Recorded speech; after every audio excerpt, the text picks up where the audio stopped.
रामायण क्या है दोस्तों? अगर कभी पढ़ो और समझो तो शायद जीवन जीना आसान हो जाएगा।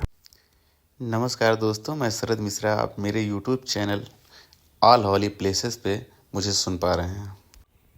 रामायण का एक छोटा सा वृतांत है, शायद उसी से मैं आपको कुछ समझा पाऊँ। एक रात की बात है, माता कौशल्या जी को सोते में अपने महल के छत पे किसी के चलने की आवाज़ सुनाई दी।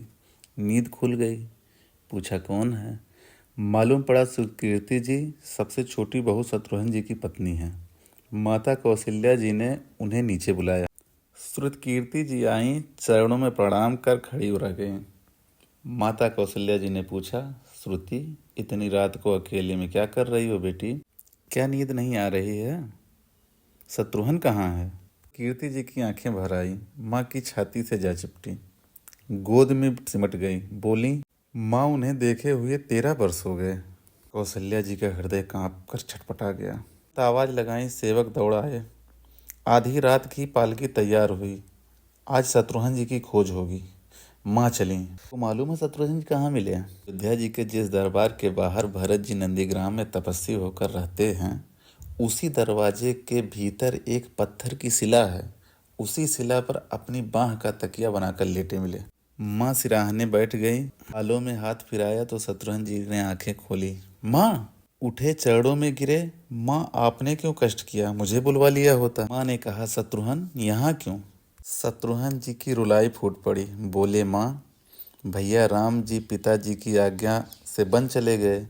भैया लक्ष्मण जी उनके पीछे चले गए। भैया भरत जी भी नंदीग्राम में हैं। क्या ये महल, ये रथ, ये राजसी वस्त्र विधाता ने मेरे लिए बनाए हैं? माता कौशल्या जी निरुत्तर रह गई। देखो क्या है ये राम कथा। यह भोग की नहीं, त्याग की कथा है। यहाँ त्याग की ही प्रतियोगिता चल रही है और सभी प्रथम है, कोई पीछे नहीं है। चारों भाइयों का प्रेम और त्याग एक दूसरे के प्रति अद्भुत, अभिनव और अलौकिक है। रामायण जीवन जीने की सबसे उत्तम शिक्षा देती है। भगवान राम को 14 वर्ष का वनवास हुआ तो उनकी पत्नी सीता मैया ने भी पत्नी धर्म निभाते हुए साहस वनवास स्वीकार कर लिया। परंतु बचपन से ही बड़े भाई की सेवा में रहने वाले लक्ष्मण जी कैसे भाई से दूर हो जाते? माता सुमित्रा से तो उन्होंने आज्ञा ले ली थी बन जाने की, परंतु जब पत्नी उर्मिला के कक्ष की ओर बढ़ रहे थे तो सोच रहे थे कि माँ ने तो आज्ञा दे दी, परंतु उर्मिला को कैसे समझाऊंगा, क्या बोलूँगा उनसे? यही सोच विचार करके लक्ष्मण जी जैसे ही अपने कक्ष में पहुंचे तो देखा उर्मिला जी आरती का थाल लेके खड़ी थी और बोली, आप मेरी चिंता छोड़ प्रभु राम की सेवा में वन को जाओ।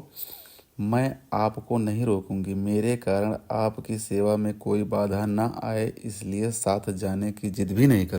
लक्ष्मण जी को कहने में संकोच हो रहा था, परंतु उनके कुछ कहने से पहले ही उर्मिला जी ने उन्हें संकोच से बाहर निकाल दिया। वास्तव में पत्नी का धर्म है, पति संकोच में पड़े उससे पहले पत्नी उनके मन की बात को जानकर संकोच से बाहर कर दे।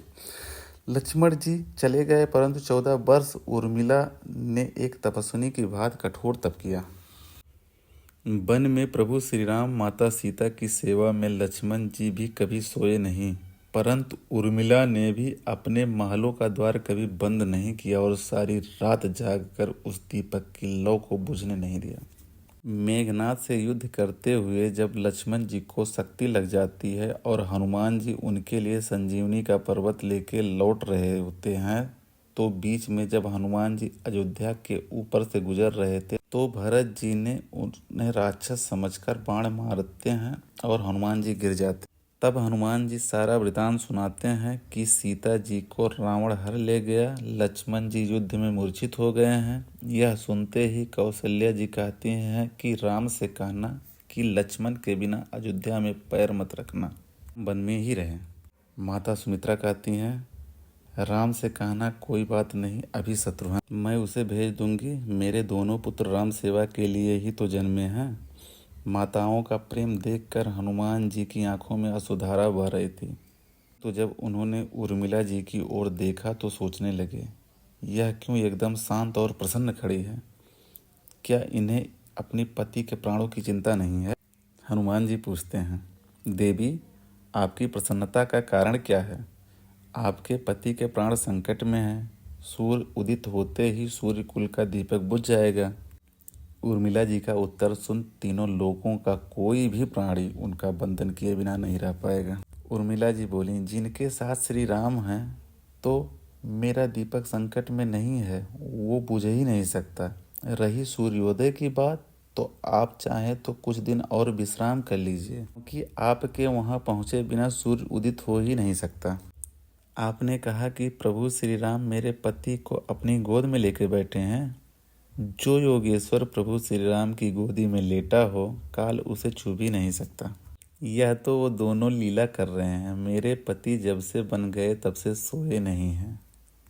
उन्होंने ना सोने का प्रण लिया था, इसीलिए वे थोड़ी देर विश्राम कर रहे हैं, और जब भगवान की गोद मिल गई तो थोड़ा विश्राम ज़्यादा हो गया, वे उठ जाएंगे।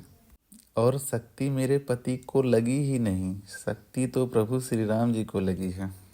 मेरे पति की हर श्वास में राम है, हर धड़कन में राम, उनके रोम रोम में राम, उनके खून की बूंद बूंद में राम। और जब उनके शरीर और आत्मा में सिर्फ राम है, तो शक्ति राम जी को ही लगी, दर्द राम जी को ही हो रहा। इसलिए हनुमान जी आप निश्चिंत होकर जाएं, सूर्य उदित नहीं होगा। राम राज्य की नींव जनक जी की बेटियां ही थीं, कभी सीता तो कभी उर्मिला। भगवान राम ने तो केवल राम राज्य का कलश स्थापित किया, परंतु वास्तव में राम राज्य इन सबके प्रेम, त्याग, समर्पण और बलिदान से ही आया। जिस मनुष्य में नैतिकता, ईमानदारी, दया, प्रेम, करुणा, त्याग, समर्पण की भावना हो, उस मनुष्य में राम ही बसते हैं। कभी समय मिले तो वेद, पुराण, गीता, रामायण को पढ़ने और समझने का प्रयास कीजिएगा। जीवन को एक अलग नज़रिए से जीने और देखने का शऊर मिलेगा। दोस्तों, ये रामायण का एक छोटा सा वृतांत मैंने आप लोगों के सामने प्रस्तुत किया। आप लोग मुझे कमेंट में बताएं आपको कैसा लगा ये, और यदि अच्छा लगा तो हमारे चैनल को सब्सक्राइब करें और वीडियो को लाइक करें। जय श्री राम।